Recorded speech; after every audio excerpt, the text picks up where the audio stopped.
tayo. Latang kain si Lola. So, ayan. Simpleng ulam. Ano kakain natin kay Lola? Gulay-gulay lang.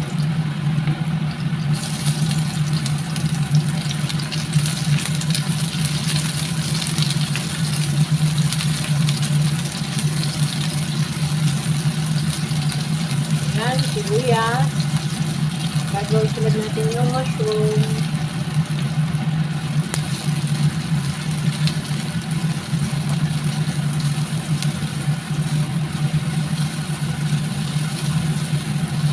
Diba?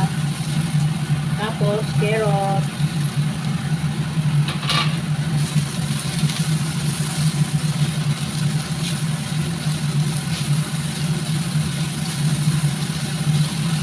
Ganun lang magluto dito guys.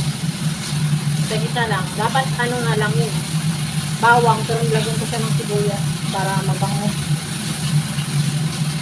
Wala akong sahog nito. Puro gulay lang. Tapos, gawin natin yung Chinese cabbage.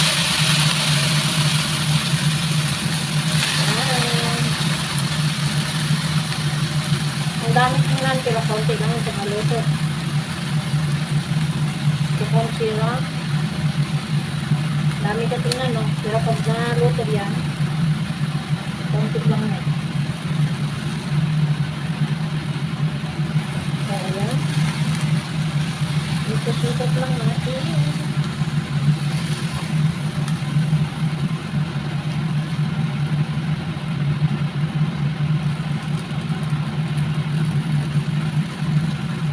Yan, hindi ko siya nilagyan ng karne guys kasi may sakit daw yung mga baboy ngayon dito sa Taiwan. So, gulay lang. Hindi daw nakakain ng karne. So, bawal muna kami kumain ng karne. Diba?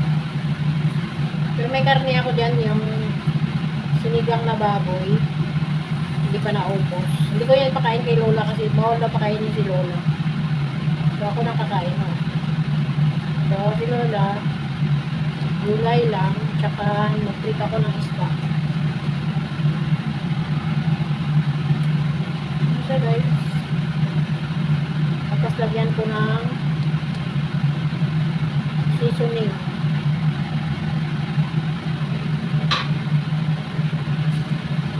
Para may lasa siya. More seasoning.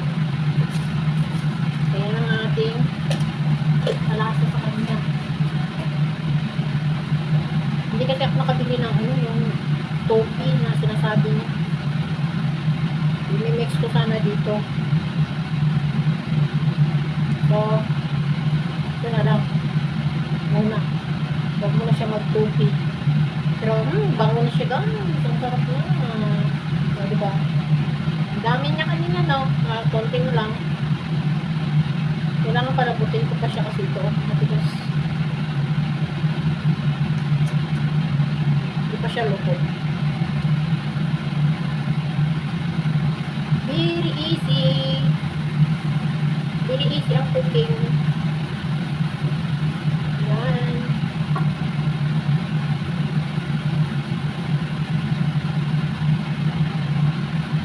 So,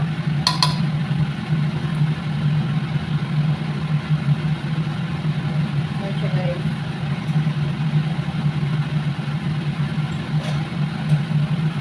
Hindi ko siya nilagyan ng sabaw pero nagtubig siya, di ba? Oh, may sabaw na siya.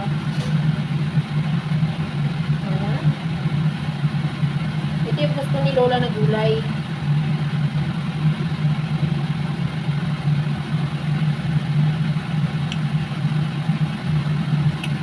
Ayan. Malasa. Malasa siya kasi. Lalo na pag may ano pa to, may heavy. Hindi pa kasi ako nagbili ng heavy. Pag may hibi ito, masarap, mabango. So, yan. Kaya, bilis ko maluto.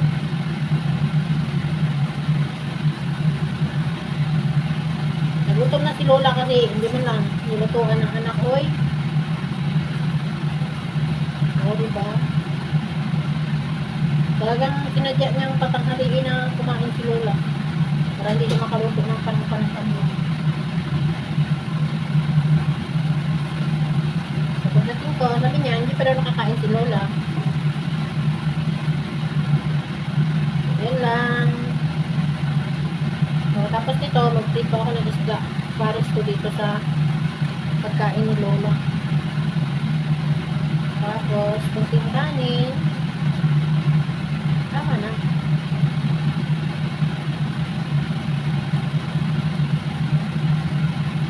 Sarap. Malapit na maluto, guys.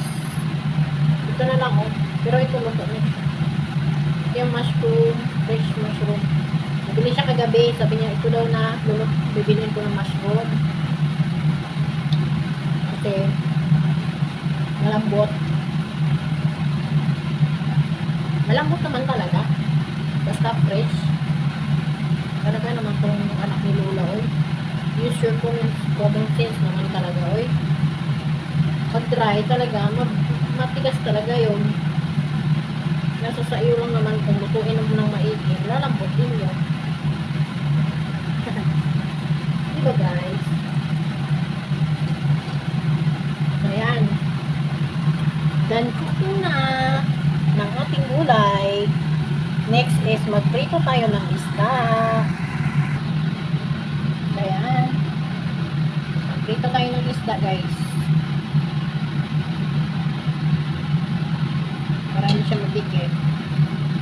So, ganyan yung mga natin. Ating isda.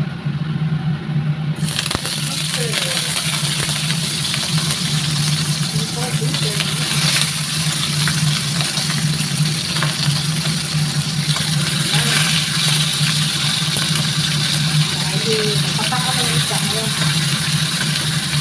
Ayan, ayan po.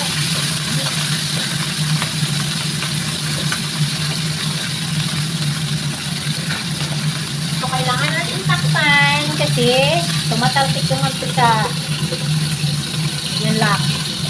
Para hindi magpapunta doon sa may, ano ba, sa may,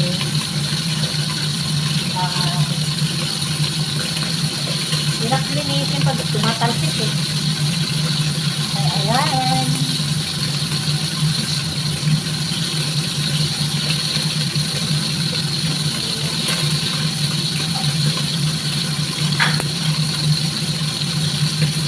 So, kaya nakakatingin ako, bago na subo.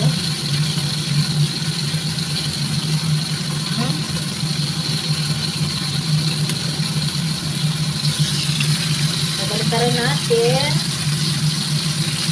Pwede na mabaliktad. Yan. Diba? Ito pwede na ba? Ito pwede na ba? Ito mabaliktad guys. Ito lang.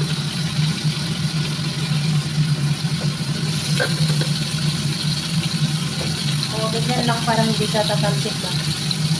Malawak yung aking lilinisin. Diba? Ikaw mabaliktad ko, diba? I don't know why.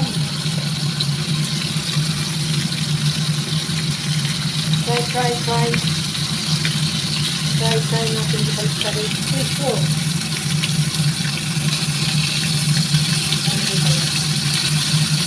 Ayan. Diba? Parang higit ang isa. Saglit lang.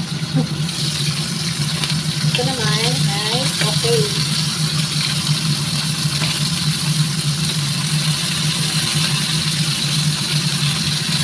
Siguro natin kasi hindi ko mapaliktad. Yan. So, dito. Ito naman isa.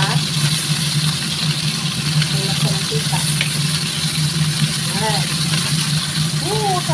ng aking pritong isda.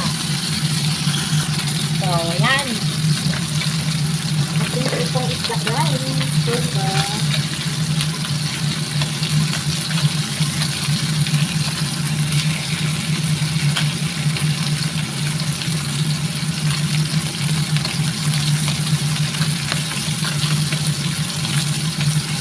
Masarap ito kainin na bagong luto kasi marong natin siya. Masarap siya daw eh. Masarap siya pag bagong luto, diba guys? Malambot pa yung kanyang laman. Ito yummy! Sorry natin. Malaki siya tingnan na kasi sinumbo siya guys. Ganyan lang yung siya. Pero maliliit talaga siya. Diba? Happy na naman yung kanin. Papatak na naman ito ng ulam. Ito yung rice namin. Si Lola, mga 3 kutsara yung rice niya. Ako naman, 2 kutsarang rice ko, pero buong rice pa. Diba? So, pinatagilid-tagilid yun guys. Ayan, pinatagilid-tagilid ko. Para sila lahat.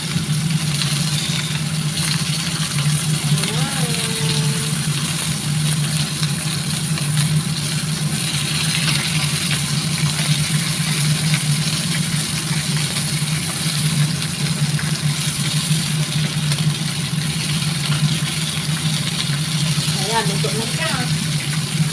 Kakain na, kakain na. Kakain na tayo. Kakainin na natin.